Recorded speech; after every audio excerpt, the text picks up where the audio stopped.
Topping our morning rush, a pair of city councilors want to change who can ride city buses for free due to an uptick in violence on buses. Councilors Dan Lewis and Clarissa Pena believe the zero fare is to blame, and they want to replace it with a pilot program that would require passengers to get a pass in order to ride for free. If you don't have the pass, you'll have to pay $1 to ride.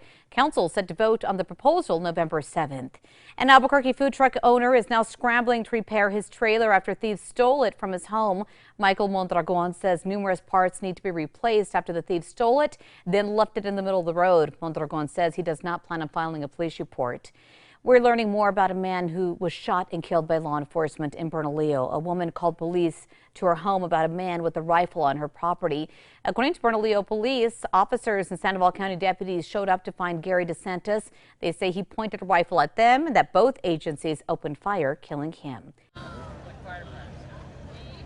And here's a look at our school day forecast. We'll be seeing temperatures in the mid-50s this morning, cool with showers, so grab your umbrellas. By this afternoon, highs only topping out in the mid-60s with more showers and thunderstorms.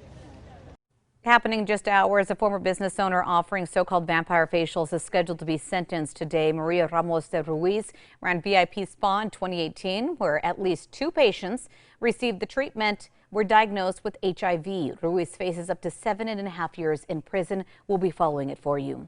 A mother is facing charges for not returning her children's 2 school iPads. A Los Lunas school district issued iPads to Reina Chavez Garcia's kids.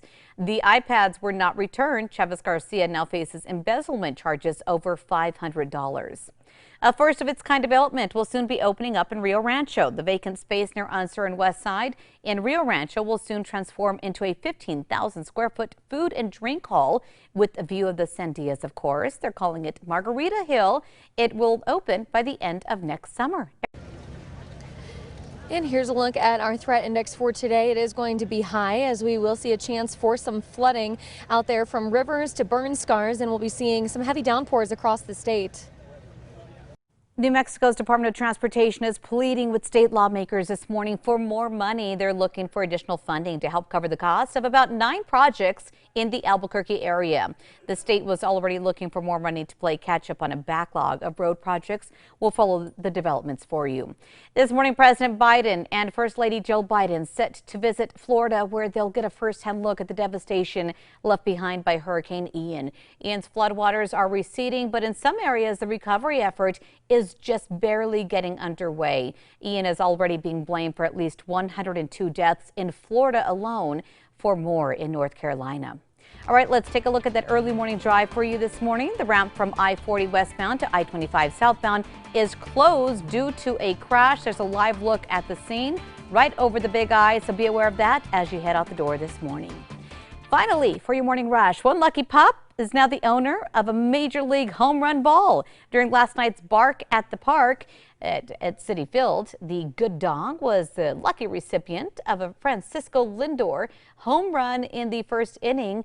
We're not so sure if the bite marks right there serve as official Major League Baseball authentication. However, it does serve as a reminder to everybody else that the ball belongs to him. Time for the 5 facts. We start with number 5 here. It's a first-of-its-kind development. Will soon be opening up in Rio Rancho. The vacant space near Unser and West Side in Rio Rancho will soon transform into a 15,000-square-foot food and drink hall with a view of the Sandias, of course. They're calling it Margarita Hill.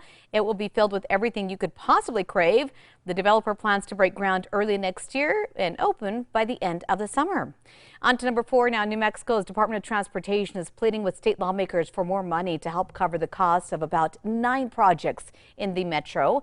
The DOT's top priority is to redo I-25 near Comanche and Montgomery. Other priorities include the Los Lunas interchange and making more headway on the Paseo del Volcan loop. Erica. And at number 3, we are going to be seeing shower and storm chances throughout the day. Temperatures staying in those low to mid 60s. So make sure you're bundling up today and grabbing your rain gear. Number 2 now, an Albuquerque food truck owner is scrambling to repair his trailer after thieves stole it from his home. Michael Mondragon says numerous parts need to be replaced after thieves stole the trailer, then left it on the road. This comes during one of the busiest weeks for business. Of course, it's Balloon Fiesta. Mondragon says he does not plan to file a police report, saying he does not think it will do much good. Finally, number one for you this hour, a pair of city councilors want to change who can ride city buses for free due to an uptick in violence on buses. An investigation that we did back in August showed multiple instances of violence and crime on buses. That does include one case where the bus driver was assaulted by a passenger. Councilors Dan Lewis and Clarissa Pena believe the zero fare is to blame. They want to replace the zero fares pilot program with another that would require passengers to get a pass in order to ride for free. The proposal will also have a no ride list for those who've created problems in the past.